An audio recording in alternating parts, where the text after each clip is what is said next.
Hello aspirants, welcome back to our channel. మనం polity series start చేసాం కదా. Last వీడియోలో ఏమేమి తెలుసుకున్నాం? కంపెనీ రూల్, క్రౌన్ రూల్ గురించి తెలుసుకున్నాం కదా. ఈ వీడియోలో రాజ్యాంగ నిర్మాణం గురించి తెలుసుకుందాం. అయితే మనం లాస్ట్ వీడియోలో ఎలా డిస్కస్ చేసాం? ఫస్ట్ పీడిఎఫ్ డిస్కషన్ అయిపోయిన తర్వాత నెక్స్ట్ దాని మీద ఎన్సీక్యూస్ సాల్వ్ చేసాం కదా. దాని తర్వాత ఆడియో నోట్స్ కూడా విన్నాం కదా. సేమ్ అలాగే ఆ ఫార్మాట్లోనే ఈ వీడియో కూడా ఉంటుంది. అయితే ఈ రాజ్యాంగ నిర్మాణం గురించి ఫస్ట్ పీడిఎఫ్ డిస్కస్ చేద్దాం. పీడిఎఫ్ డిస్కషన్ అయిపోయిన తర్వాత దాని మీద ఎంసీక్యూస్ సాల్వ్ చేద్దాం. ఎంసీక్యూస్ సాల్వ్ చేయడం అయిపోయిన తర్వాత ఇదే టాపిక్ మీద ఆడియో నోట్స్ ఉంటుంది, వినడానికి ట్రై చేయండి. ఈ వీడియోలో మనం ఏం డిస్కస్ చేస్తామంటే రాజ్యాంగం ఏర్పడడానికి బ్యాక్గ్రౌండ్లో ఏమేమి జరిగాయో అన్నీ కూడా మనకు ఎగ్జామ్స్కి కావాల్సిన విధంగా రివైజ్ చేద్దాం. అయితే ఇప్పుడు మనం ఏం చేద్దామంటే మన రాజ్యాంగ సభ ఏర్పడడానికి యూజ్ అయిన Nehru report, August offer, క్రిప్స్ machine, cabinet machine ఈ రాజ్యాంగ సభ ఏర్పడడానికి ఎలా యూజ్ అయ్యాయో ఒకసారి తెలుసుకుందాం. అయితే ఫ్రెండ్స్, మనం ఇప్పుడు డిస్కస్ చేయబోయే పీడిఎఫ్ మీకు కావాలి అనిపిస్తే మన విల్ ఆఫ్ విన్నర్స్ యాప్లో ఉంటుంది. యాప్ యొక్క లింక్ డిస్క్రిప్షన్లో ప్రొవైడ్ చేశాము, అక్కడ నుంచి డౌన్లోడ్ చేసుకోండి. అయితే ఈ పీడిఎఫ్లు మన యాప్లో చాప్టర్ వైజ్గా ఉంటాయి. వీటిని డౌన్లోడ్ చేసుకొని మీరు ప్రింట్అవుట్ కూడా తీయించుకోవచ్చు. సో ఇక టాపిక్లోకి వెళ్దామా ఫ్రెండ్స్? ఇక టాపిక్లోకి వెళ్తే రాజ్యాంగ నిర్మాణం ఎలా జరిగిందో ఒకసారి చూద్దాం. రాజ్యాంగ నిర్మాణం మన భారత రాజ్యాంగం ఒక్క రోజులో తయారయ్యింది కాదు. ఇది ఒక సుదీర్ఘ ప్రయాణ ఫలితం. మొదట ఇది ఒక ఆలోచనగా పుట్టింది. ఆ ఆలోచన డిమాండ్గా మారింది. ఆ డిమాండ్కు ఒత్తిడి పెరిగింది. ఆ ఒత్తిడికి బ్రిటిష్ ప్రభుత్వం మొహమాటంగా స్పందించింది. రెండో ప్రపంచ యుద్ధ పరిస్థితులు బ్రిటన్ను బలహీనపరిచాయి. ఫలితంగా చర్చలు, మిషన్లు జరిగాయి. చివరికి 1946లో రాజ్యాంగ సభ ఏర్పడింది. స్వరాజ్ అనే ఆలోచన నుంచి మొదలైన ప్రయాణం రాజ్యాంగ సభ ఏర్పాటుతో ఒక స్పష్టమైన రూపాన్ని దాల్చింది. సో ఇక్కడ ఒక పాయింట్ చూడండి. 1946లో రాజ్యాంగ సభ ఏర్పడింది. రాజ్యాంగ సభ ఏ ఇయర్లో ఏర్పడింది? 1946లో ఏర్పడింది. అయితే స్వరాజ్ అనే ఆలోచన నుంచి మొదలైన ప్రయాణం రాజ్యాంగ సభ ఏర్పాటుతో ఒక స్పష్టమైన రూపాన్ని దాల్చింది. ఇక్కడ అర్థమైంది కదా. అయితే ఈ స్వరాజ్ అనే బిల్లులో ఫస్ట్ బాల గంగాధర్ తిలక్ గారు మన ఇండియాకి ఒక రాజ్యాంగ సభ కావాలని చెప్పి మెన్షన్ చేశారు. సో అలా పుట్టిన థాట్ లాస్ట్కి రాజ్యాంగ సభ ఏర్పాటు చేసేటట్టు చేసింది. ఇక్కడ ఒకసారి ఈ పిక్ చూడండి. ఒక ఆలోచన, దాని తర్వాత డిమాండ్ కాస్త ఒత్తిడిగా మారి అది నిజమయ్యింది. అయితే ఇక్కడ ఒక ఆలోచన అంటే ఏంటి? 1895లో స్వరాజ్ బిల్లులో మన ఇండియాకి ఒక రాజ్యాంగ సభ కావాలని చెప్పి ఫస్ట్ అక్కడ నుంచి స్టార్ట్ అయింది కదా. అయితే ఇక్కడ డిమాండ్ అంటే ఏంటి? 1928లో నెహ్రూ రిపోర్ట్ వస్తుంది. దీని తర్వాత ఎంఎన్ రాయ్ గారు డిమాండ్ చేస్తారు మన ఇండియాకి ఒక రాజ్యాంగ సభ కావాలని చెప్పి. దీని తర్వాత ఐఎన్సీ కూడా, అంటే ఇండియన్ నేషనల్ కాంగ్రెస్ కూడా మన ఇండియాకి ఒక రాజ్యాంగ సభ కావాలని చెప్పి డిమాండ్ చేస్తుంది. అయితే ఈ డిమాండ్ల వల్ల బ్రిటిష్ వారిపై ఒత్తిడి పెరిగి, అంటే ప్రెషర్ పెరిగి, చివరికి 1946లో మన రాజ్యాంగ సభ ఏర్పడింది. అలా గుర్తుపెట్టుకోండి. ఇది జస్ట్ మెంటల్ పిక్చర్, మీకు ఈజీగా గుర్తుండాలని చెప్పి ఈ పిక్చర్ యాడ్ చేశాను. సో ఇప్పుడు మనం ఫస్ట్ 1895 స్వరాజ్ బిల్లు గురించి తెలుసుకుందాం. అయితే ఈ స్వరాజ్ బిల్లు తర్వాత 1928లో నెహ్రూ రిపోర్టు, 1934లో ఎంఎన్ రాయ్ డిమాండ్, అండ్ 1940లో ఆగస్ట్ ఆఫర్, 1942లో క్రిప్స్ మిషన్, అండ్ ఫైనల్గా 1946లో క్యాబినెట్ మిషన్ ద్వారా మన రాజ్యాంగ సభ అనేది ఏర్పడుతుంది. సో ఇవన్నీ కూడా మనం ఈ వీడియోలో డిస్కస్ చేద్దాం. సో ఫస్ట్ ఇప్పుడు స్వరాజ్ బిల్లు గురించి చూద్దాం. ఇది మొదటి అడుగు. భారతదేశానికి మనమే తయారు చేసుకున్న రాజ్యాంగం ఉండాలి. తిలక్ రాజ్యాంగ సభ విత్తనం వేశాడు. సో ఇక్కడ పిక్చర్ చూస్తే మీకు ఈజీగా అర్థమవుతుంది కదా. సో మన ఇండియాకి రాజ్యాంగ సభ ఉండాలని చెప్పి ఫస్ట్ దేంట్లో మెన్షన్ చేశారు? స్వరాజ్ బిల్లులో మెన్షన్ చేశారు. ఏ ఇయర్లో? 1895లో. అయితే ఈ స్వరాజ్ బిల్లులో మెయిన్ క్యాండిడేట్ ఎవరు? ఇక్కడ పిక్చర్ చూస్తే మీకు ఈజీగా అర్థమవుతుంది కదా, బాల గంగాధర్ తిలక్ గారు. అయితే బాల గంగాధర్ తిలక్ గారు స్వరాజ్ బిల్లులో భారతదేశానికి ఒక రాజ్యాంగ సభ ఉండాలని చెప్పి పేర్కొన్నారు. సో ఇలా పిక్చర్స్తో చదివితే మనకు ఈజీగా అర్థమవుతుంది కదా. సో మీకు ఈ పీడిఎఫ్ కావాలంటే డిస్క్రిప్షన్లో లింక్ ఇస్తాను. మన విల్ ఆఫ్ విన్నర్స్ యాప్ని ఇన్స్టాల్ చేసుకుని పీడిఎఫ్ తీసుకోవడానికి ట్రై చేయండి, మీకు ఈజీగా అర్థమవుతుంది. ఈ ఆలోచన ఎక్కడ మొదలయ్యింది? స్వరాజ్ బిల్ 1895 రాజ్యాంగానికి విత్తనం. భారత రాజ్యాంగ నిర్మాణానికి విత్తనం 1895లోనే పడింది. అదే స్వరాజ్ బిల్. ఇది భారతీయులు తమకంటూ ఒక రాజ్యాంగం తయారు చేసుకోవాలని ఒక ఆందోళనను తొలిసారిగా స్పష్టంగా ప్రతిపాదించింది. రాజ్యాంగ సభ అనే భావన కూడా ఇదే సమయంలో మొదటిసారిగా వినిపించింది. ఈ ఆలోచనకు మద్దతుగా నిలిచిన ప్రముఖుడు బాల గంగాధర్ తిలక్ గారు. అందుకే సులభంగా గుర్తుపెట్టుకోవాలంటే తిలక్ రాజ్యాంగ సభ విత్తనం వేశాడు అని గుర్తుంచుకోవచ్చు. అర్థమైంది కదా స్వరాజ్ బిల్ ఎప్పుడు వచ్చింది? 1895 లో. అయితే దీంట్లో స్వరాజ్ బిల్లులో ఏమని మెన్షన్ చేశారు బాల గంగాధర్ తిలక్ గారు? ఇండియాకి ఒక రాజ్యాంగ సభ కావాలని చెప్పి మెన్షన్ చేశారు. నెక్స్ట్ నెహ్రూ రిపోర్ట్ గురించి చూద్దాం. సో ఈ నెహ్రూ రిపోర్ట్ ఏ ఇయర్ లో వచ్చింది? 1928 లో. ఎవరు అధ్యక్షుడు? మోతీలాల్ నెహ్రూ గారు. బ్రిటిష్ ప్రభుత్వానికి కొత్త రాజ్యాంగం కావాలని పంపారు. అయితే ఇది పూర్తి స్వతంత్రం కాదు, కేవలం డొమినియన్ హోదాను మాత్రమే కోరారు. అయితే ఈ నెహ్రూ రిపోర్ట్ ద్వారా పూర్తి స్వతంత్రం కోరలేదు. ఏం కోరారు? డొమినియన్ స్టేటస్ మాత్రమే కావాలని. అంటే బ్రిటిష్ వారి పాలనలో మనల్ని మనం పాలించుకోవడం. ఒకసారి పారాగ్రాఫ్ చూద్దాం. నెహ్రూ నివేదిక 1928 డొమినియన్ దశ. 1928లో వచ్చిన నెహ్రూ నివేదిక ఒక మధ్యంతర దశను సూచిస్తుంది. ఈ దశలో భారతదేశం పూర్తి స్వతంత్రం కోరలేదు, కేవలం డొమినియన్ హోదానే లక్ష్యంగా పెట్టుకుంది. మోతీలాల్ నెహ్రూ అధ్యక్షతన నెహ్రూ నివేదిక రూపొందించబడింది. భారతదేశానికి ఒక కొత్త రాజ్యాంగం కావాలని ఈ నివేదికలో పేర్కొని బ్రిటిష్ ప్రభుత్వానికి పంపారు. అయితే ఇది పూర్తి స్వతంత్రం డిమాండ్ కాదు అనే విషయం గుర్తుంచుకోవాలి. అందుకే 1928 అంటే రాజ్యాంగం డిమాండ్, కానీ పూర్తి స్వతంత్రం కాదు అని గుర్తుంచుకోవాలి. అయితే మనం ఇక్కడ మెయిన్గా గుర్తుంచుకోవాల్సింది ఏంటంటే 1928లో వచ్చిన ఈ నెహ్రూ రిపోర్ట్లో నెహ్రూ గారు ఏమని పేర్కొన్నారు? పూర్తి స్వతంత్రం కాదు, మాకు కావాల్సింది పూర్తి స్వతంత్రం కాదు, కేవలం డొమినియన్ స్టేటస్ మాత్రమే ఉండాలని చెప్పి పేర్కొన్నారు. అంటే ఏంటి? స్వతంత్రం కావాలని చెప్పి ఎక్కడ డిమాండ్ చేయలేదు. ఏం డిమాండ్ చేశారు? రాజ్యాంగం ఉండాలని చెప్పి మాత్రమే డిమాండ్ చేశారు. ఇక్కడ కన్ఫ్యూజ్ అవ్వద్దు. నెహ్రూ అంటే జవహర్ లాల్ నెహ్రూ గారు కాదు, మోతీలాల్ నెహ్రూ గారు. జవహర్ లాల్ గారి తండ్రి గారైన మోతీలాల్ నెహ్రూ గారు. Next M N Roy demand 1934. M N Roy demand 1934. 1895లో మొదలైన ఆలోచన 1934 నాటికి ఒక గట్టి డిమాండ్గా మారింది. రాజ్యాంగ సభ కావాలి అని మొదటిసారిగా స్పష్టంగా డిమాండ్ చేసిన వారు ఎంఎన్ రాయ్ గారు. భారతదేశానికి రాజ్యాంగం ఉంటే అది భారతీయులే తయారు చేసుకోవాలి అని ఆయన స్పష్టంగా చెప్పారు. ఈ దశలో రాజ్యాంగం అనే భావన కేవలం ఆలోచన కాకుండా సాధించాల్సిన లక్ష్యంగా మారింది. అయితే ఇక్కడ అర్థమవుతుందా మీకు? 1895లో ఫస్ట్ ఎక్కడ స్టార్ట్ అయింది? స్వరాజ్ బిల్లులో బాల గంగాధర్ తిలక్ గారు మన భారతదేశానికి ఒక రాజ్యాంగం ఉండాలని చెప్పి మెన్షన్ చేశారు. దాని తర్వాత 1928లో నెహ్రూ రిపోర్ట్లో మోతీలాల్ నెహ్రూ గారు డొమినియన్ స్టేటస్తో మన ఇండియాకి ఒక రాజ్యాంగం ఉండాలని చెప్పి మెన్షన్ చేశారు. దాని తర్వాత ఇప్పుడేం జరుగుతుంది?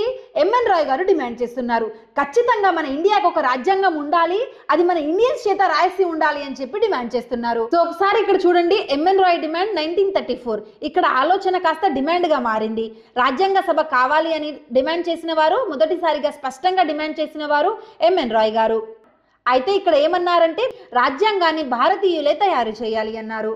నెక్స్ట్ 1934లో ఎంఎన్ రాయ్ డిమాండ్ తర్వాత ఐఎన్సి డిమాండ్ వస్తుంది. ఒకసారి చూడండి. కాంగ్రెస్ డిమాండ్ 1935. కాంగ్రెస్ స్పష్టంగా నిలబడింది. 1935 నాటికి కాంగ్రెస్ పార్టీ తన వైఖరిని స్పష్టంగా ప్రకటించింది. రాజ్యాంగ సభ కావాలి అని కాంగ్రెస్ అధికారికంగా డిమాండ్ చేసింది. ఇది ఇక చర్చల కోసం పెట్టిన సూచన కాదు, స్పష్టమైన తుది డిమాండ్. ఈ దశ నుంచి కాంగ్రెస్ సభ అంశం భారత జాతీయ ఉద్యమంలో ఒక ప్రధాన లక్ష్యంగా మారింది. సో అర్థమైంది కదా? ఎంఎన్ రాయ్ గారి తర్వాత 1935లో ఐఎన్సి కాంగ్రెస్ కూడా ఖచ్చితంగా రాజ్యాంగ సభ ఉండాలని చెప్పి అదే లక్ష్యంగా పెట్టుకుంది. నెక్స్ట్ 1940లో వచ్చిన ఆగస్ట్ ఆఫర్. ఐఎన్సి అంత పెద్ద పార్టీ డిమాండ్ చేస్తే బ్రిటిష్ వారు ఏదో ఒకటి రియాక్ట్ అవ్వాలి కదా. సో అలా వచ్చింది 1940లో ఆగస్ట్ ఆఫర్. సో ఈ ఆగస్ట్ ఆఫర్ గురించి చూడండి. బ్రిటిష్ మొదటి హామీ డొమినియన్ స్టేటస్ ఇస్తాం, భవిష్యత్తులో రాజ్యాంగ మార్పులు చేస్తాం. సో ఇక్కడ మీకు అర్థమైంది కదా ఏం జరిగింది? ఈ ఆగస్ట్ ఆఫర్లో డొమినియన్ స్టేటస్ ఇస్తాం, భవిష్యత్తులో రాజ్యాంగ మార్పులు చేస్తామని చెప్పి ఈ బ్రిటిష్ వారు అన్నారు. అయితే మన ఇండియన్స్ ఈ ఆగస్ట్ ఆఫర్ని తిరస్కరిస్తారు. ఆగస్ట్ ఆఫర్ 1940 బ్రిటిష్ మొదటి హామీ. రెండో ప్రపంచ యుద్ధ ప్రారంభం తర్వాత బ్రిటిష్ ప్రభుత్వం భారతీయులను సంతృప్తి పరిచేందుకు ఆగస్ట్ ఆఫర్ను ప్రకటించింది. ఈ ఆఫర్ను ప్రకటించిన వారు లార్డ్ లిన్లిత్గో. ఈ ఆఫర్లో బ్రిటిష్ ప్రభుత్వం డొమినియన్ హోదా ఇస్తామని, భవిష్యత్తులో రాజ్యాంగ మార్పులు చేస్తామని హామీ ఇచ్చింది. కానీ వెంటనే రాజ్యాంగ సభకు అంగీకరించలేదు. అందువల్ల ఈ ఆఫర్ భారతీయులను సంతృప్తి పరచలేకపోయింది. సో అర్థమైందా? ఈ ఆగస్ట్ ఆఫర్ను మన వాళ్ళు తిరస్కరించి వ్యక్తిగత సత్యాగ్రహాన్ని స్టార్ట్ చేస్తారు. ఎందుకు స్టార్ట్ చేస్తారు? ఈ ఆగస్ట్ ఆఫర్ని తిరస్కరిస్తూ మన ఇండియన్స్ని బలవంతంగా రెండో ప్రపంచ యుద్ధంలో ఇన్వాల్వ్ చేసినందుకు మన వాళ్ళు వ్యక్తిగత సత్యాగ్రహాన్ని స్టార్ట్ చేస్తారు. నెక్స్ట్ 1940 నుంచి 41 మధ్యలో జరిగిన వ్యక్తిగత సత్యాగ్రహం గురించి చూద్దాం. ఆగస్ట్ ఆఫర్కు ప్రతిస్పందనగా కాంగ్రెస్ పార్టీ వ్యక్తిగత సత్యాగ్రహాన్ని ప్రారంభించింది. ఈ ఉద్యమం ఉద్దేశం భారతదేశాన్ని బలవంతంగా రెండో ప్రపంచ యుద్ధంలోకి లాగడానికి వ్యతిరేకించడం. తొలి సత్యాగ్రహిగా వినోబా భావే గారు నిలిచారు. రెండవ సత్యాగ్రహిగా జవహర్లాల్ నెహ్రూ గారు పాల్గొన్నారు. ఈ ఉద్యమం ద్వారా భారతీయులు తమ అసంతృప్తిని శాంతియుతంగా వ్యక్తం చేశారు. సో అర్థమైంది కదా, ఈ వ్యక్తిగత సత్యాగ్రహంలో ఫస్ట్ సత్యాగ్రహి ఎవరు? వినోబా భావే గారు. రెండవ సత్యాగ్రహి జవహర్లాల్ నెహ్రూ గారు. సో ఒకసారి ఇక్కడ పిక్చర్ చూడండి, వినోబా భావే గారు, జవహర్లాల్ నెహ్రూ గారు ఫస్ట్ సత్యాగ్రహి అండ్ రెండవ సత్యాగ్రహి. సో ఫ్రెండ్స్, ఈ పీడిఎఫ్ మీకు కావాలంటే మన వెల్ ఆఫ్ విన్నర్స్ యాప్లో ఉంటుంది. లింక్ అనేది డిస్క్రిప్షన్లో ప్రొవైడ్ చేశాము. అక్కడ నుంచి మన యాప్ని ఇన్స్టాల్ చేసుకోండి. నెక్స్ట్ వచ్చేది 1942లో క్రిప్స్ మిషన్. అయితే క్రిప్స్ మిషన్లో బ్రిటిష్ వాళ్ళు ఏమంటారంటే రాజ్యాంగ సభను ఏర్పాటు చేస్తాం, డొమినియన్ స్టేటస్ ఇస్తాము అని చెప్తారు. అయితే మన వాళ్ళు ఏమంటారు? మాకు డొమినియన్ స్టేటస్ వద్దు, మాకు పూర్తి స్వతంత్రం కావాలి అంటారు. ముస్లిం లీగ్ ఏమంటుంది? మాకు ప్రత్యేక పాకిస్తాన్ కావాలంటుంది. ఈ రెండింటి మధ్య క్రిప్స్ మిషన్ నలిగిపోయిందనే చెప్పవచ్చు. క్రిప్స్ మిషన్ 1942లో బ్రిటిష్ ప్రభుత్వం స్టాఫర్డ్ క్రిప్స్ను భారతదేశానికి పంపింది. ఇది ఒక కీలకమైన మలుపుగా మారింది. బ్రిటిష్ ప్రభుత్వం యుద్ధం ముగిసిన తరువాత రాజ్యాంగ సభ ఏర్పాటు చేస్తామని, డొమినియన్ హోదా ఇస్తామని ప్రకటించింది. కానీ భారతీయుల స్పందన భిన్నంగా ఉంది. కాంగ్రెస్ ఈ ప్రతిపాదనలను తిరస్కరించింది, పూర్తి స్వతంత్రం కావాలని స్పష్టం చేసింది. సో అర్థమైంది కదా, క్రిప్స్ మిషన్లో డొమినియన్ స్టేటస్ ఇస్తామంటే మన వాళ్ళు ఏమన్నారు? మాకు డొమినియన్ స్టేటస్ వద్దు, మాకు పూర్తి స్వతంత్రం కావాలని స్పష్టం చేశారు. ముస్లిం లీగ్ కూడా ఈ ప్రతిపాదనను తిరస్కరించింది. వారు ప్రత్యేక పాకిస్తాన్ కావాలని డిమాండ్ చేశారు. ఈ డిమాండ్ను ముందుకు తీసుకొచ్చిన వారు మహమ్మద్ అలీ జిన్నా. సో అర్థమైంది కదా. సో ఇక్కడ ముస్లిం లీగ్ నుంచి డిమాండ్ చేసిన వారు ప్రత్యేక పాకిస్తాన్ కోసం ఎవరు? మహమ్మద్ అలీ జిన్నా గారు. అయితే క్రిప్స్ మిషన్ తిరస్కరించారు కదా, దానికి సంబంధించి ఈ ఒకసారి ఇమేజ్ చూడండి. కాంగ్రెస్ తిరస్కరించింది, ఎందుకు? పూర్తి స్వతంత్రం కావాలని. ముస్లిం లీగ్ కూడా తిరస్కరించింది, ఎందుకు? ప్రత్యేక పాకిస్తాన్ కావాలని. సో ఆ విధంగా క్రిప్స్ మిషన్ ఫెయిల్ అయ్యిందని చెప్పవచ్చు. ఇప్పుడు నెక్స్ట్ వచ్చేది 1946లో క్యాబినెట్ మిషన్. రెండో ప్రపంచ యుద్ధం తర్వాత బ్రిటన్ బాగా బలహీనమైంది. నిజమైన చర్చలు మొదలయ్యాయి. సో ఈ క్యాబినెట్ మిషన్ లో సభ్యులు ఎవరు? ఫెది క్లారెన్స్, స్టాఫర్డ్ క్రిప్స్, ఏవి అలెగ్జాండర్. క్యాబినెట్ మిషన్ 1946 చివరి మరియు అత్యంత ముఖ్యమైన దశ. రెండో ప్రపంచ యుద్ధం ముగిసిన తరువాత బ్రిటన్ తీవ్రంగా బలహీనపడింది. అందుకే భారతదేశ సమస్యను ఇంకా వాయిదా వేయలేమని గ్రహించింది. ఈ పరిస్థితుల్లోనే క్యాబినెట్ మిషన్ భారతదేశానికి వచ్చింది. ఈ మిషన్లో ఫెది క్లారెన్స్, స్టాఫర్డ్ క్రిప్స్ మరియు ఏవి అలెగ్జాండర్ సభ్యులుగా ఉన్నారు. ఈ మిషన్ ఒకే భారతదేశాన్ని ప్రతిపాదించింది. రాజ్యాంగ సభ ఏర్పాటు చేయాలని సూచించింది. ప్రాంతాల సమూహాలు మరియు సామూహిక ప్రాతినిధ్యం అనే అంశాలను ముందుకు తీసుకువచ్చింది. రాజ్యాంగ సభకు కాంగ్రెస్ అంగీకరించింది. ముస్లిం లీగ్ మొదట ఒప్పుకున్నప్పటికీ తర్వాత ఐక్య భారతదేశాన్ని తిరస్కరించి పాకిస్తాన్ డిమాండ్ను కొనసాగించింది. ముస్లింలకు ప్రత్యేక ఎన్నికల విధానాన్ని అంగీకరించారు. అయితే క్యాబినెట్ మిషన్ వల్ల ఏమేం ప్రతిపాదించాలని చెప్పారు? ఒకే భారతదేశం, రాజ్యాంగ సభ, ప్రాంతాల సమూహాలు, సామూహిక ప్రాతినిధ్యం. అయితే దీన్ని కాంగ్రెస్ ఒప్పుకుంది. మొదట్లో ముస్లిం లీగ్ కూడా ఒప్పుకుంది, కానీ తర్వాత తిరస్కరించింది. అయితే నెక్స్ట్ ఇక్కడ ముస్లిం లీగ్ వైఖరి చూడండి. ఐక్య భారతదేశాన్ని తిరస్కరించింది, పాకిస్తాన్ డిమాండ్ కొనసాగించింది. మేము ఇండియాలో ఉండం, మాకు ప్రత్యేక పాకిస్తాన్ కావాలని చెప్పి డిమాండ్ చేసింది. సో దీని ద్వారా ముస్లింలకు ప్రత్యేక ఎన్నిక విధానాన్ని అంగీకరించారు. సో ఫ్రెండ్స్, ఇది నోట్స్. దీని మీద ఎంసీక్యూస్ ఉన్నాయి, అవి కూడా సాల్వ్ చేద్దాం. అయితే ఎంసీక్యూస్ అయిపోయిన తర్వాత ఆడియో నోట్స్ కూడా ఉంటుంది, చాలా క్లియర్గా ఉంటుంది, వినడానికి ట్రై చేయండి. సో ఫ్రెండ్స్, మనం ఇంతసేపు డిస్కస్ చేసుకున్న టాపిక్ మీద ఒక 10 ఎంసీక్యూస్ సాల్వ్ చేద్దాం. అందులో ఫస్ట్ క్వశ్చన్, 1895లో రాజ్యాంగ సభ అనే ఆలోచనను మొదటిసారిగా విత్తనంలా నాటిన స్వరాజ్ బిల్లుకు మద్దతు ఇచ్చింది ఎవరు? ఆన్సర్ ఏంటి? 1895లో స్వరాజ్ బిల్లుకు మద్దతుగా నిలిచింది బాలగంగాధర్ తిలక్ గారు. అయితే ఈ స్వరాజ్ బిల్లులో 1895లో బాలగంగాధర్ తిలక్ గారు మన ఇండియాకి ఒక రాజ్యాంగ సభ కావాలని మెన్షన్ చేశారు కదా. So correct answer option D, Balagangadhar Tilak గారు. సెకండ్ క్వశ్చన్, రాజ్యాంగం అనేది భారతీయులే తయారు చేయాలని రాజ్యాంగ సభ కోసం 1934లో మొదటిసారిగా స్పష్టమైన డిమాండ్ చేసింది ఎవరు? అయితే రాజ్యాంగం అనేది భారతీయులు మాత్రమే తయారు చేయాలని డిమాండ్ చేసింది ఎవరు? ఎంఎన్ రాయ్ గారు. Answer option A. Third question చూడండి. 1928 నాటి నెహ్రూ నివేదిక గురించి సరికాని వ్యాఖ్యమును గుర్తించండి. చూడండి, ఆప్షన్ ఏ, దీనికి మోతీలాల్ నెహ్రూ అధ్యక్షత వహించారు. ఆప్షన్ బి, ఇది సంపూర్ణ స్వతంత్రం కోసం డిమాండ్ చేసింది. సి, ఇది రాజ్యాంగ నిర్మాణ క్రమంలో ఒక ముఖ్యమైన దశ. ఆప్షన్ డి, దీనిని కొత్త రాజ్యాంగం కోసం బ్రిటిష్ ప్రభుత్వానికి పంపారు. అయితే ఈ 4 ఆప్షన్స్ లో ఏది కరెక్ట్ కాదు? అయితే ఆప్షన్ బి కరెక్ట్ కాదు. ఎందుకంటే ఈ నెహ్రూ రిపోర్ట్ సంపూర్ణ స్వతంత్రాన్ని కోరలేదు. కోరలేదు, కేవలం డొమినియన్ స్టేటస్ ను మాత్రమే కోరింది. సో కరెక్ట్ ఆన్సర్ ఏంటి? Option B. ఫోర్త్ క్వశ్చన్, 1940లో బ్రిటిష్ ప్రభుత్వం ఇచ్చిన ఆగస్ట్ ఆఫర్ కు సంబంధించి క్రింది వాటిలో ఏది నిజం? ఆప్షన్ ఏ చూడండి, డొమినియన్ హోదా ఇస్తామని, భవిష్యత్తులో రాజ్యాంగ మార్పులు చేస్తామని హామీ ఇచ్చింది. ఆప్షన్ బి, దీనిని లార్డ్ మౌంట్ బాటన్ ప్రకటించారు. ఆప్షన్ సి, వెంటనే రాజ్యాంగ సభ ఏర్పాటుకు అంగీకరించింది. ఆప్షన్ డి, పాకిస్తాన్ డిమాండ్ను పూర్తిగా ఆమోదించింది. అయితే దీంట్లో ఏది నిజం? డొమినియన్ హోదా ఇస్తామని చెప్పింది, భవిష్యత్తులో రాజ్యాంగ మార్పులు చేస్తాము, ఇప్పుడైతే డొమినియన్ హోదా ఇస్తామని చెప్పింది. So option A is the correct answer. అయితే ఈ ఆగస్ట్ ఆఫర్ ను ప్రకటించింది లార్డ్ మౌంట్ బాటన్ కాదు, Lord Linlithgow. Fifth question, August offer పట్ల అసంతృప్తితో ప్రారంభమైన వ్యక్తిగత సత్యాగ్రహంలో రెండవ సత్యాగ్రహిగా ఎవరు నిలిచారు? ఆప్షన్ ఏ, జవహర్ లాల్ నెహ్రూ గారు. అయితే మొదటి సత్యాగ్రహి ఎవరో తెలుసు కదా, మొదటి సత్యాగ్రహి వినోబా భావే, అయితే రెండవ సత్యాగ్రహి జవహర్ లాల్ నెహ్రూ గారు. సిక్స్త్ క్వశ్చన్, 1942 క్రిప్స్ మిషన్ ను ముస్లిం లీగ్ తిరస్కరించడానికి ప్రధాన కారణం ఏమిటి? అయితే ఈ క్రిప్స్ మిషన్ ను తిరస్కరించడానికి కారణం ఏంటి? అయితే ఈ క్రిప్స్ మిషన్ వచ్చినప్పుడు మన వాళ్ళు పూర్తి స్వతంత్రాన్ని కోరుతారు, ముస్లిం లీగ్ ప్రత్యేక పాకిస్తాన్ ను డిమాండ్ చేస్తుంది. సో ఆన్సర్ ఏంటి? ప్రత్యేక పాకిస్తాన్ డిమాండ్ ను ఇది అంగీకరించలేదు. సో అందువల్ల ముస్లిం లీగ్ క్రిప్స్ మిషన్ ను తిరస్కరిస్తుంది. సెవెంత్ క్వశ్చన్ చూడండి, 1946 కేబినెట్ మిషన్ లో సభ్యులు కాని వారిని గుర్తించండి. అయితే ఈ కేబినెట్ మిషన్ లో సభ్యులు ఎవరెవరు?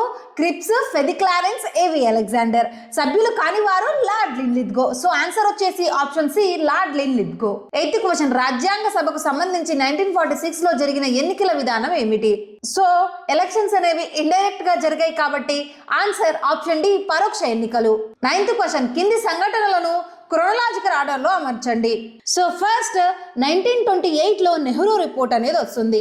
నెక్స్ట్ 1940లో ఆగస్ట్ ఆఫర్ వస్తుంది. ఆగస్ట్ ఆఫర్ తర్వాత 1942లో క్రిప్స్ మిషన్ వస్తుంది. అండ్ లాస్ట్ 1946లో క్యాబినెట్ మిషన్ వస్తుంది. ఆన్సర్ ఏంటి? 3241.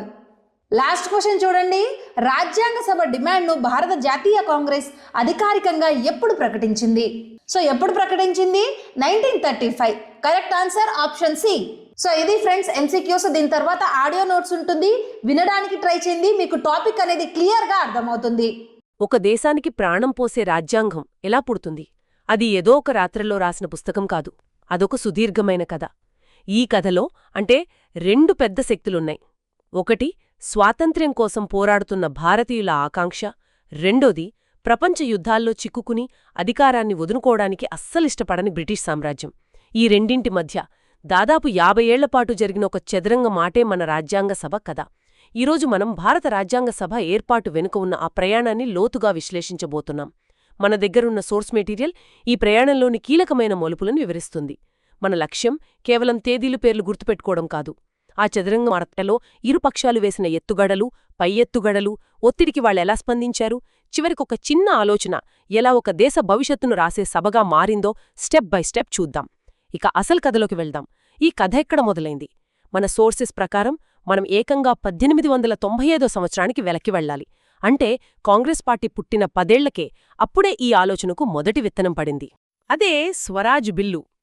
భారతదేశానికి మనమే తయారు చేసుకున్న రాజ్యాంగముండాలనే ఆలోచనకు ఇదే పునాది అంట. ఈ ఆలోచనకు బాలగంగాధర్ తిలక్ మద్దతిచ్చారు. నాకు ఆశ్చర్యంగా ఉంది, ఆ కాలంలోనే ఇంత ముందు చూపుతో ఆలోచించారా? అవును, ఇది చాలా ఆసక్తికరమైన విషయం. కాని ఇక్కడ మనం ఒక ముఖ్యమైన తేడాని గమనించాలి. 1895 నాటి ఈ స్వరాజ్ బిల్లు ఒక రాజకీయ డిమాండ్ కాదు, అదొక చెప్పాలంటే ఒక సాంస్కృతిక తాత్విక ప్రకటన. మా దేశాన్ని మేం పాలించుకోగలం, మాకు ఆ సామర్థ్యం, ఆ చరిత్ర ఉన్నాయి అని బ్రిటిష్ వారికి చెప్పే ఒక ఆత్మగౌరవ ప్రకటన అది. అప్పటికి స్వాతంత్ర్యమనే ఆలోచన కూడా స్పష్టంగా లేదు. కాని మా నియమాలు మావి అనే భావనకు అప్పుడే బీజం పడింది. ఇది చదరంగంలో మొదటి సిపాయిని కదిపినట్టు. దాని ప్రభావం వెంటనే కనిపించకపోయినా ఆట మొదలైందని చెప్పడానికి అదే సంకేతం. ఓకే, అందుకే అది ఒక ఆత్మగౌరవ ప్రకటన. మరి ఈ ఆలోచన ఒక స్పష్టమైన ప్రతిపాదనగా, ఒక డ్రాఫ్ట్గా మారడానికి చాలా సమయం పట్టినట్టుంది. మనం నేరుగా 1928కొద్దాం, నెహ్రూ నివేదిక దగ్గరికి. ఇది కథలో ఒక ముఖ్యమైన ఘట్టం. మోతీలాల్ నెహ్రూ అధ్యక్షతన ఒక కమిటీ ఏర్పడి ఒక కొత్త రాజ్యాంగం ఎలా ఉండాలో ఒక నివేదికను బ్రిటిష్ ప్రభుత్వానికి పంపింది. కాని ఇక్కడ నన్ను ఆశ్చర్యపరిచే విషయమేంటంటే వాళ్ళు అడిగింది పూర్తి స్వాతంత్ర్యం కాదు, కేవలం డొమినియన్ హోదా. ఎందుకో? అప్పటికే స్వాతంత్ర్య ఉద్యమం ఉధృతంగా ఉంది కదా. మంచి ప్రశ్న. బయటంచి చూస్తే ఇది ఒక వెనగడుగులా అనిపించవచ్చు. కాని ఆనాటి రాజకీయ పరిస్థితుల్లో అదొక వ్యూహాత్మకమైన ముందడుగు. 1928 నాటికి బ్రిటిష్ సామ్రాజ్యం ఇంకా బలంగా ఉంది. డొమినియన్ హోదా అంటే కెనడా, ఆస్ట్రేలియాలాగా బ్రిటిష్ రాజుకే నామమాత్రపు అధిపతిగా ఉంటూ పూర్తి అంతర్గత స్వయం ప్రతిపత్తిని సాధించడం. ఇది బ్రిటిష్ వారికి ఆమోదయోగ్యంగా ఉంటుందని, తద్వారా అధికార మార్పిడికి మొదటి తలుపు తెరవచ్చని మోతీలాల్ నెహ్రూ లాంటి మితవాద నాయకులు భావించారు. అయితే కాంగ్రెస్లోనే దీనిపై పెద్ద చర్చ జరిగింది. జవహర్లాల్ నెహ్రూ, సుభాష్ చంద్రబోస్ లాంటి యువనాయకులు మాకు డొమినియన్ వద్దు, పూర్తి స్వాతంత్రమే కావాలి అని గట్టిగా పట్టుబట్టారు. ఈ నివేదిక ఆ తరం నాయకుల మధ్య ఉన్న వ్యూహాత్మక విభేదాలను కూడా బయటపెట్టింది. ఓకే, ఇది ఆసక్తికరంగా ఉంది. అంటే మొదట మాకంటూ ఒకటుంటే బాగుండు అని ఒక ఆకాంక్ష, తర్వాత ఇదిగో ఇలా ఉండాలి అని ఒక డ్రాఫ్ట్. కాని దీన్నొక ఉద్యమ నినాదంగా ఇది మా హక్కు, ఇచ్చి తీరాలి అని గట్టిగా అడిగిన మొదటి వ్యక్తి ఎవరు? ఆ మార్పెప్పుడు వచ్చింది? ఆ మార్పు 1934లో వచ్చింది. ఇక్కడే ఎంఎన్ రాయ్ అనే కీలక వ్యక్తి తెరపైకి వస్తారు. ఆయన గురించి మనం ప్రత్యేకంగా మాట్లాడుకోవాలి. ఆయన కాంగ్రెస్ నాయకుడు కాదు, ఆయనొక అంతర్జాతీయ కమ్యూనిస్టు ఉద్యమకారుడు. ఆయన ప్రపంచ రాజకీయాలను చూసి వచ్చారు. ఆయన ఆలోచనా విధానం భిన్నంగా ఉండేది. ఇప్పటివరకు కాంగ్రెస్ లాంటి పెద్ద సంస్థలు నెమ్మదిగా రాజ్యాంగబద్ధంగా అడుగులు వేస్తుంటే, ఎంఎన్ రాయ్ ఒక్కసారిగా రాజ్యాంగాన్ని బ్రిటిష్వారు ఇవ్వడం కాదు, భారతీయులే ఒక సభను ఏర్పాటు చేసుకుని రాసుకోవాలి అని బ్రిటిష్ వాళ్ల ముఖం మీద చెప్పారు. ఇక్కడ అసలు విషయం డిమాండ్ చేయడం కాదు, ఎవరు డిమాండ్ చేస్తున్నారన్నది. అది మొత్తం చర్చా స్వరూపాన్నే మార్చేసింది. అధికారాన్ని అడగడం నుంచి అధికారాన్ని మనమే తీసుకుంటాం అనే స్థాయికి తీసుకువెళ్ళింది. వావ్! అంటే ఒక బయటి వ్యక్తి ఒక రాడికల్ ఆలోచనతో మొత్తం గేమ్ని మార్చేశారన్నమాట. మరి కాంగ్రెస్ పార్టీ దీనికి ఎలా స్పందించింది?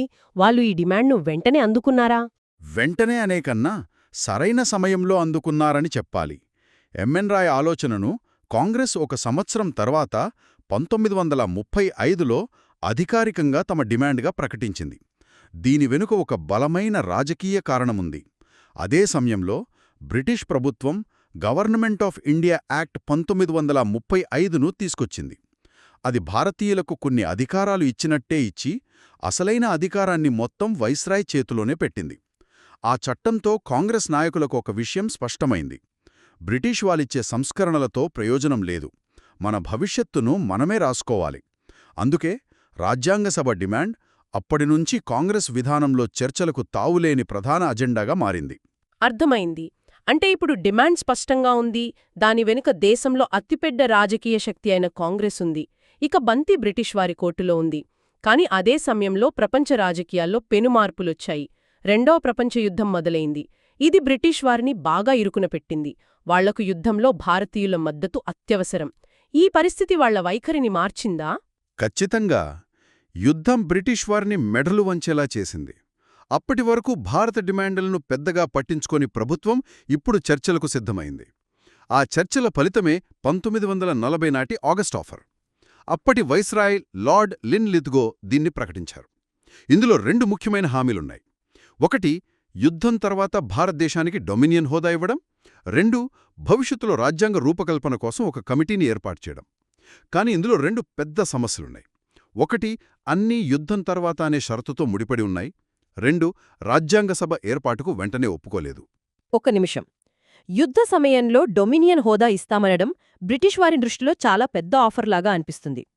కేవలం భవిష్యత్తులో అనే పదం వాడినందుకే దాన్ని పూర్తిగా తిరస్కరించడం కొంచెం కఠినంగా లేదా? లేక మన నాయకులకు ఇంకేమైనా లోతైన అనుమానాలున్నాయా? చాలా లోతైన అనుమానాలు ఉన్నాయి. మొదటి ప్రపంచ యుద్ధం సమయంలో కూడా బ్రిటిష్ వారు ఇలాంటి హామీలే ఇచ్చి తర్వాత మాట తప్పిన చరిత్ర ఉంది. అందుకే యుద్ధం తర్వాత అనే మాటను భారత నాయకులు నమ్మలేదు. మీకు అవసరం తీరాక మమ్మల్ని మర్చిపోతారనేది వారి అనుమానం. ఇంకో ముఖ్యమైన విషయం, అప్పటికే కాంగ్రెస్ లక్ష్యం డొమినియన్ హోదా నుంచి పూర్తి స్వాతంత్రానికి మారింది. అలాంటప్పుడు డొమినియన్ హోదాను ఎరవేయడం వాళ్లకు అవమానంగా అనిపించింది. అందుకే ఈ ఆఫర్ను నిర్ద్వంద్వంగా తిరస్కరించారు. ఆగస్ట్ ఆఫర్ విఫలమైంది. దానికి ప్రతిగా కాంగ్రెస్ వ్యక్తిగత సత్యాగ్రహం ప్రారంభించింది. ఇది క్విట్ ఇండియా ఉద్యమం లాంటి పెద్ద ఉద్యమం కాదు. ఎంపిక చేసిన వ్యక్తులు మాత్రమే పాల్గొన్నారు. ఎందుకు ఈ వ్యూహం? అది చాలా తెలివైన వ్యూహం. యుద్ధ సమయంలో బ్రిటిష్ ప్రభుత్వం చాలా కఠినంగా ఉంది.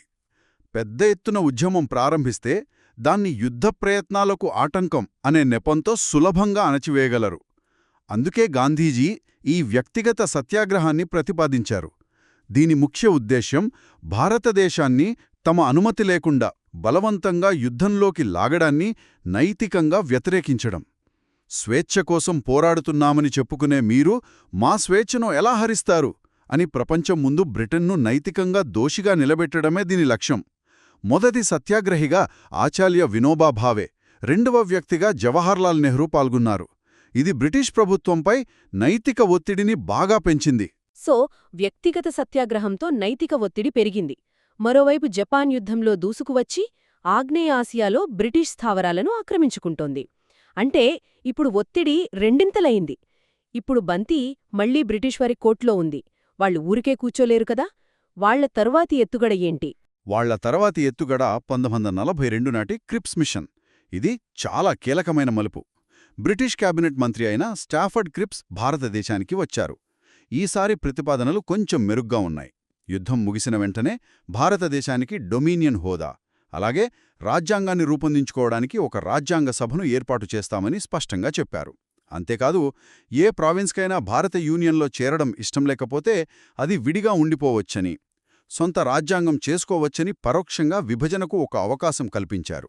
ఈ ప్రతిపాదనలు ఆగస్ట్ ఆఫర్ కన్నా చాలా మెరుగ్గా ఉన్నాయి. మరి ఇదెందుకు విఫలమైంది? దీన్ని అందరూ ఎందుకు తిరస్కరించారు?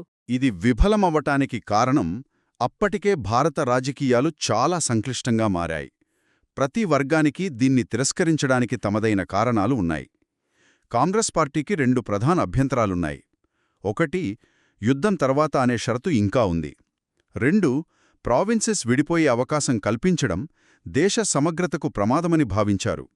అందుకే గాంధీజీ ఈ ప్రతిపాదనను దివాలా తీస్తున్న బ్యాంకు మీద రాసిన ముందస్తు తేదీ చెక్కు అని వర్ణించారు.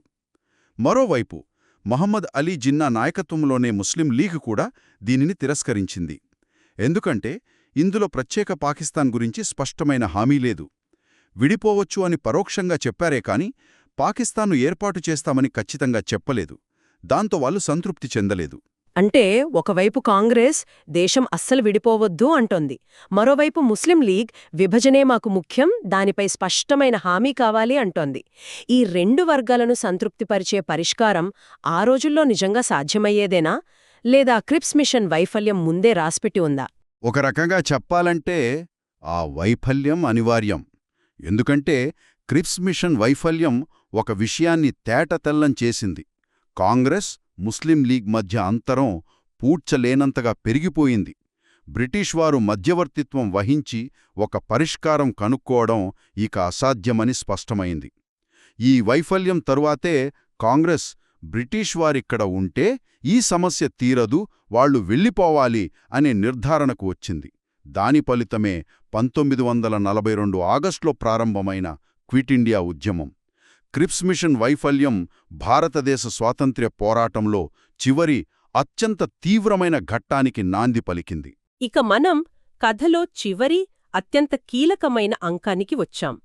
1946 నాటి క్యాబినెట్ మిషన్. అప్పటికి పరిస్థితులు పూర్తిగా మారిపోయాయి. 2వ ప్రపంచ యుద్ధం ముగిసింది. బ్రిటన్ గెలిచినా ఆర్థికంగా, సైనికంగా కుప్పకూలింది. భారతదేశంలో క్విట్ ఇండియా ఉద్యమం, ఆజాద్ హింద్ ఫౌజ్ ప్రభావంతో స్వాతంత్ర్యకాంక్ష తారాస్థాయికి చేరింది. బ్రిటన్లో కూడా ప్రభుత్వం మారి లేబర్ పార్టీ అధికారంలోకి వచ్చింది. వాళ్లు భారత స్వాతంత్ర్యానికి సానుకూలంగా ఉన్నారు.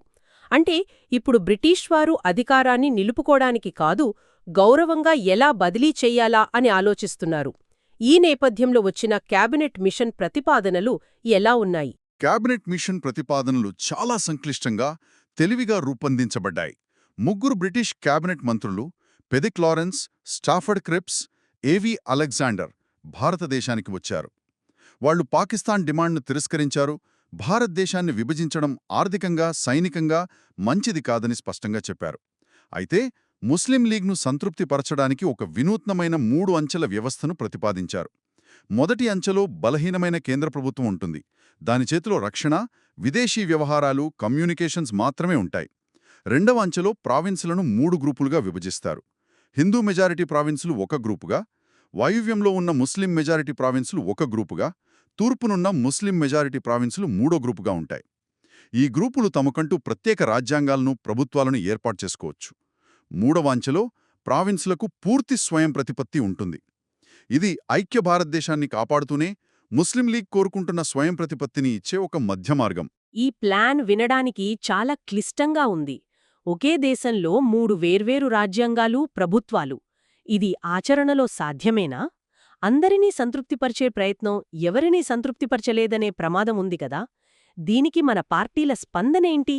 సరిగ్గా అదే జరిగింది. ఈ ప్లాన్లోని సంక్లిష్టతే దాని వైఫల్యానికి కారణమైంది. మొదట్లో కాంగ్రెస్, ముస్లిం లీగ్ రెండూ కొన్ని అభ్యంతరాలతో దీన్ని అంగీకరించాయి. ఐక్య భారతదేశమనే ప్రతిపాదన ఉండటంతో కాంగ్రెస్ ఒప్పుకుంది. రాష్ట్రాల గ్రూపింగ్ విధానం భవిష్యత్తులో పాకిస్తాన్కు దారితీయవచ్చనే ఆశతో ముస్లిం లీగ్ ఒప్పుకుంది. కానీ ఈ గ్రూపింగ్ తప్పనిసరా లేక ఐచ్ఛికమా అనే దానిపై వివాదం మొదలైంది. కాంగ్రెస్ అది ఐచ్ఛికమంది, ముస్లిం లీగ్ అది తప్పనిసరి అంది. ఈ వివాదం చినికి గాలివానగా మారి చివరికి ముస్లిం లీగ్ క్యాబినెట్ మిషన్ ప్లాన్ను పూర్తిగా తిరస్కరించి పాకిస్తాన్ సాధన కోసం 1946 ఆగస్టు 16న ప్రత్యక్ష కార్యాచరణ దినంకు పిలుపునిచ్చింది. అది దేశవ్యాప్తంగా ఘోరమైన మతఘర్షణలకు దారితీసింది. అంటే దేశ విభజనను ఆపడానికి చేసిన చివరి ప్రయత్నం కూడా విఫలమై హింసకు దారితీసిందన్నమాట. చాలా విషాదం. మరి ఇన్ని విభేదాలు, ఇంత గందరగోళం మధ్య అసలు మన కథానాయకుడైన రాజ్యాంగ సభ సంగతేంటి? దాని ఏర్పాటు జరిగిందా? జరిగింది. క్యాబినెట్ మిషన్ ప్లాన్ యొక్క రాజకీయ భవిష్యత్తు విఫలమైనప్పటికీ ఆ ప్లాన్లో భాగంగా రాజ్యాంగ సభ ఏర్పాటుకు ఎన్నికలు జరపాలని నిర్ణయించారు. ఆ ఎన్నికలు 1946 జులై, ఆగస్టులో జరిగాయి. రాజకీయంగా దేశం మండుతున్నా పరిపాలనాపరంగా రాజ్యాంగ సభ ఏర్పాటు ప్రక్రియ మాత్రం ముందుకు సాగింది. దశాబ్దాలుగా భారతీయులు కంటున్న కళ, చేస్తున్న పోరాటం ఒక రూపాన్ని సంతరించుకుంది. దేశ విభజన తప్పదని తేలిపోయినా మిగిలిన భారతదేశానికైనా ఒక రాజ్యాంగాన్ని రాసుకునే హక్కు భారతీయులకు లభించింది. దీంతో తుది ఫలితం మన ముందుకొచ్చింది. 1946లో రాజ్యాంగ సభ ఏర్పడింది. దీనిలోని సభ్యులు నేరుగా ప్రజలచేత కాకుండా అప్పటి ప్రావిన్షియల్ అసెంబ్లీల సభ్యులచేత పరోక్షంగా ఎన్నికయ్యారు. ఈ సభకు రాజ్యాంగాన్ని తయారు చేయడం, ఆమోదించడం, అమలు చేయడం అనే 3 పనులు అప్పగించారు. మన సోర్స్ మెటీరియల్లోని చివరి లైన్ ఈ మొత్తం కథను ఒక్క వాక్యంలో చాలా చక్కగా చెప్తుంది. 1946 భారతీయులు చేతుల్లోకి కలమొచ్చింది. 1895లో ఒక చిన్న ఆకాంక్షగా మొదలైన ప్రయాణం ఎన్నో చర్చలు, డిమాండ్లు, ఒత్తిడులు, ఉద్యమాలను దాటుకొని 1946లో రాజ్యాంగ సభ ఏర్పాటుతో ఒక ముఖ్యమైన గమ్యాన్ని చేరుకుంది. ఇది ఒక వ్యక్తి లేదా ఒక పార్టీ సాధించిన విజయం కాదు, తరతరాల భారతీయుల ఆకాంక్షల ఫలితం. 50 ఏళ్ల చదరంగ మాటలో చివరికి విజయం మనవైపు నిలిచింది. అవును, అని రాజ్యాంగ సభను ఏర్పాటు చేయడం మొదటి విజయం మాత్రమే. అది యుద్ధం గెలవడం లాంటిది. కానీ దేశాన్ని నిర్మించడమనే అసలైన సవాల్ ఆ తర్వాతే మొదలైంది. ఒక్కసారి ఆలోచించండి. ఆ సభ తలుపులు తెరుచుకున్నాయి. లోపల విభిన్న నేపథ్యాలు, విభిన్న భాషలు, విభిన్న మతాలు, భిన్నమైన రాజకీయ సిద్ధాంతాలు ఉన్న వందలాది మంది సభ్యులున్నారు. రాచరిక సంస్థానాల ప్రతినిధులున్నారు, సామ్యవాదులున్నారు, గాంధేయవాదులున్నారు, అంబేడ్కర్ లాంటి విప్లవవాదులున్నారు. ఇంతమంది కలిసి కోట్లాది మంది ప్రజల భవిష్యత్తును నిర్దేశించే ఒకే పుస్తకంపై ఏకాభిప్రాయానికి రావడం ఎంత కష్టమో ఊహించవచ్చు. ఆ సభ లోపల ఎలాంటి వాదనలు జరిగి ఉంటాయి, దేశ భవిష్యత్తును నిర్దేశించే ఆ చర్చలు ఎలా సాగి ఉంటాయి అనేది మనం ఆలోచించాల్సిన విషయం.